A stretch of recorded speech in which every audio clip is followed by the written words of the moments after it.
Hello everyone and welcome back to part 2 of my Victrix Medieval Miniature series. In the last episode we did an unboxing and a review, just basically taking a look at the medieval footnotes. And in this part we will be taking a look at what I've painted since then and a few other things which will go along with the series. So in the last episode I had 10 of these guys built, and they're the first ones that I've actually painted for this series. So yeah, there's quite a few things I'd like to talk about in this video, so let's get stuck in. But yeah, basically this is how they've turned out, and I will do a little rundown of why and how I've done things here. For the most part I'm quite pleased how they've turned out. Now I've given them kind of this red and black theme with this white lion icon symbol, you know, to kind of like mark out that they are a cohesive unit. But there are some slight differences, so sorry, a few things, for instance, like some of them have this longer shield, but they've all got this like square-headed theme to them, and they're all holding swords. I just wanted like a unit of sword and shield men. I've added some like colourful flowers and tufts just to add a bit more interest to the model. One thing I've actually tried, I'm not sure if I'm happy with it yet, but I've tried to add like blood effects and like slash marks to the shield, and just kind of dirtying up the model. Now my normal aesthetic of painting models is having it nice and clean, but I wanted to have like a more thematic look to them, like they're actually in combat or have been fighting. And I think I'm happy with how they've turned out. But let me know what you guys think. Do you prefer the clean look, or you know, the kind of battle hardened look, if you like? But yeah, so that's the first one there. This one's more of a cleaner look. He's just got a little bit of blood on his sword, just a bit of dirt on his shield, etc. I still have to matte varnish these models. Probably should have done that before this video, but it is what it is. Also, sorry about my my cut up fingers and thumbs. That's what you get when you're a model maker. So yeah, again, another kind of clean looking one, but what I've actually done on this model is I've given them like quarter black, quarter red on each side of his like tunic there, if you like. Very easy to do. You just paint one side down.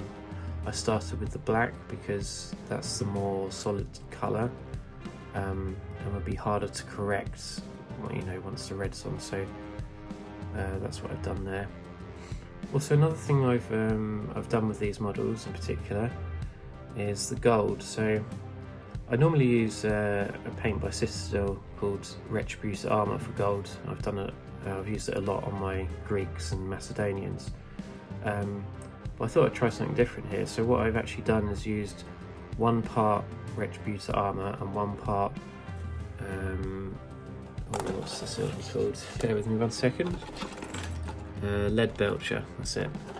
So yeah, I just kind of mixed them together, and it created this like light elven like gold, if you like. So yeah, and I'm pretty happy with that. I kind of like that look. Yeah. So that's the third one. This one, he's very bloody. He's got 2 swords, so I thought, yeah, he'll be swinging the swords around, cut people down. It's like blood on the floor and blood on the flowers and on his face, etc. Or his helmet, sorry, on his back.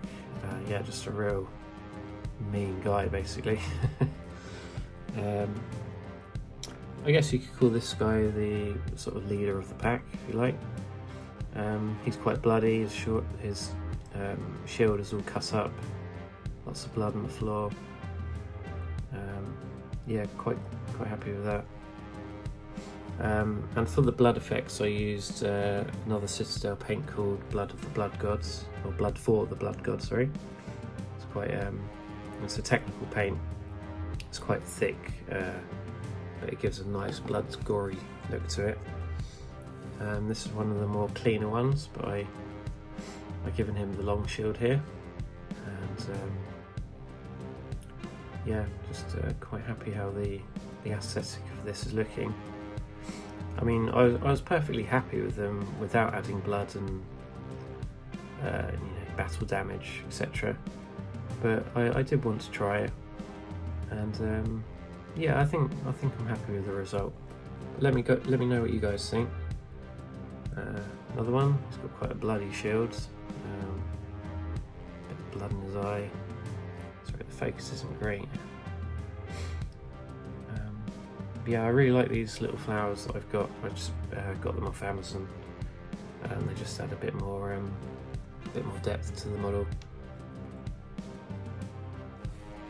I really like this guy, his pose. I don't know why. It's just I just really like it. So another thing to note, I haven't really painted chainmail before.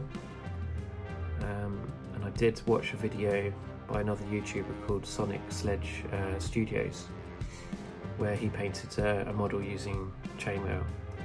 So I'm going to share that technique here that he used, because it is quite good for chainmail especially. So what I started with, obviously they were base coated white first, but I've used this broadsword silver speed paint by Army Painter, and it covers so well on chainmail. Literally fills every pocket, although it does spread quite far from where you place your brush, so just be aware of that. So I actually started with the silver first, mainly because most of the model is it is chainmail, but I did have to do a bit of tidy up for like the belts and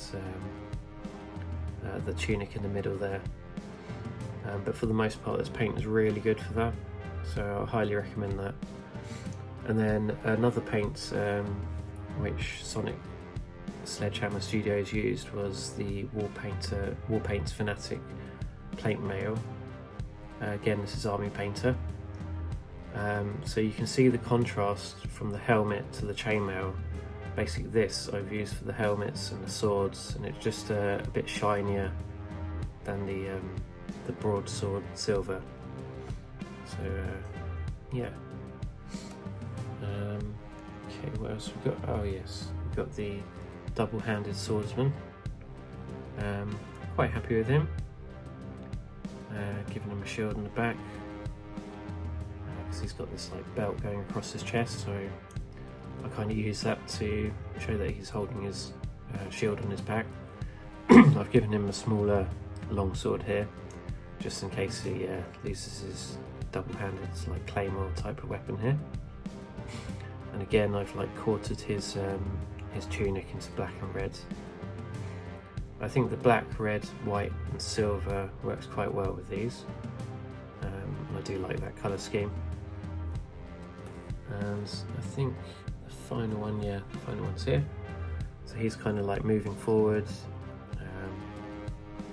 He's got different legs to the other one that's moving forward, and it's something I actually forgot to mention in the review, that this particular model you can switch out the legs just to give it a different aesthetic and look.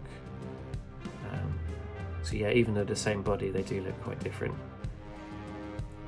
Yeah, so that is my progress on the first 10 of the medieval foot knights. There is something else I'd like to talk about. I'm just going to pop these models away. I'll just show you what they look like, kind of all grouped together. I think I'm pretty happy with it. So obviously in the last video I did show off some other models that I built from this kit, and they were the opposing force. So I've just primed them, and this is what I will be working on well, over the next 1 to 2 weeks. Hopefully get these guys painted up. So that's few there, I think 7. And then the other 3 here. We've got the like leader with the decapitated head, which I'm looking forward to painting. Yeah, so that's kind of where I'm at the moment. But there are a few other projects which will go with this series. So one of them is some like scenery or terrain kind of things. So I've got this fortified wall gate, which is from a company, sorry, just get organised here. It's from a company called Tabletop Workshop, and they do different kits of like castle designed for 28mm miniatures. So in this particular kit I just got the wall gate. Now it is a bit pricey, not going to lie, each piece. So like the wall gate for instance is around, I think it was like 18 to 20 pounds. So if you're going to build an entire castle, it mounts up quite quickly, as each kind of set is around that price mark. So this is something that I will be building over many months, because I can't afford to buy it all at once. So I'm just buying bits and pieces and slowly building it together in the background. So I will keep you updated on this as it goes. But as it stands, I have the wall gate. I'll just show you a bit on the back, as it shows you how to construct it. Now one cool thing about this is it has an interior inside. So if you wanted, you could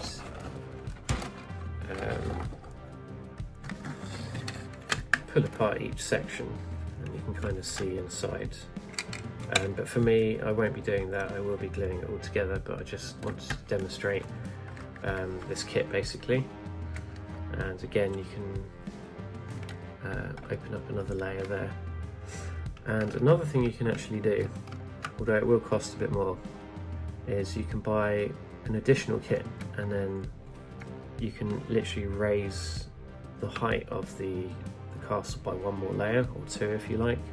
But obviously the more you add, the more costly it's going to be. So what I intend to do is to keep it at this level. I think that's enough. And I will just be adding sections. So I do have another wall section here, which I will join onto the wall gate. But there is one downside to this kit, and that is if you want to do that, some of these bricks are going to be split in half. So what I'm going to do is actually glue it all together and fill these gaps so it looks like one brick. You've also got the same problem up here with these 2 bricks. But it's not a major issue. Just a bit of green stuff or filler will solve that problem. I'm still undecided how I'm going to paint this yet. First of all, I'm going to get everything I want for this kit. Oh, another thing, you would have to fill or join these together and then fill the gap if you wanted to do that. You could literally just get 2 fortifications on the sides, and that would look fine as well. It really depends what you want to do. So at the moment I have the wall gate and 1 wall, and I do have 1 more wall here which I've unopened because I wanted to show off you know, the sprue basically. So that's why I haven't built it yet. But yeah, this kit comprises of 4 sprues,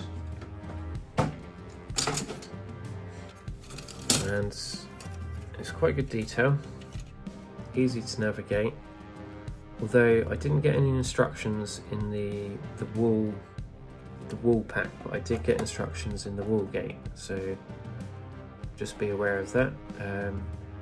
But even without the instructions, it's quite easy to put together and figure out, because it is quite a basic kit.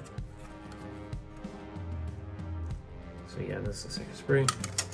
You will end up with a couple of spare bits as well, which you could use for other projects or whatever really. So they recently released a new fortification to this kit. I don't have a picture of it, I'm afraid.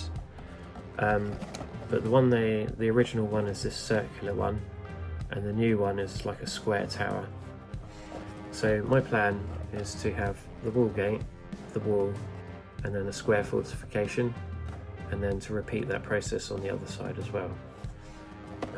So yeah, that's kind of how it's going at the moment. So I know this kit isn't Victrix, but I think it works quite well with Victrix, especially their medieval range. But back to this unit here, please let me know what you think, what I could have done better, or what you would have liked to have seen. Yeah, and I'll let you know what's up in my next video. You know, really looking forward to painting these new guys. I'm not going to share what my colour scheme is yet, but you will see it in my next video, so stay tuned for that. Also, I'd like to say a big thank you for all the support on my last video. It received a lot more views than normal, and people seem to like it for the most part, so thank you very much. If you haven't already, please like, comment and subscribe if you want to see more of my content. And yeah, I'll see you again next time. So thanks a lot, and bye for now.